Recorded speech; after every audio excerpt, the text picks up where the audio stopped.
We're starting the show with a celebration of a club that has made history in European club competition, doing something no one has ever done before, Reshma. Yeah, absolutely right. After winning the UEFA Conference League last season, Chelsea are now the first football club to win all 6 UEFA club competitions. So, Mr. President, it's a clean sweep, isn't it, of the Champions League, the Europa League, the Conference League, the Cup Winners' Cup, the Super Cup, and the Youth League as well. I mean, do you know, it's hard enough to just win one competition. How much of an accomplishment, how remarkable is it that Chelsea have won them all?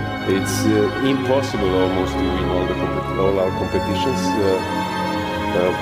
I don't think it will happen soon, if ever. Hill on the move, towards Drogba, it's a bullet header, Chelsea level! Giroud's in again here, Hazard! Waiting in the middle, it's just behind him. And Chelsea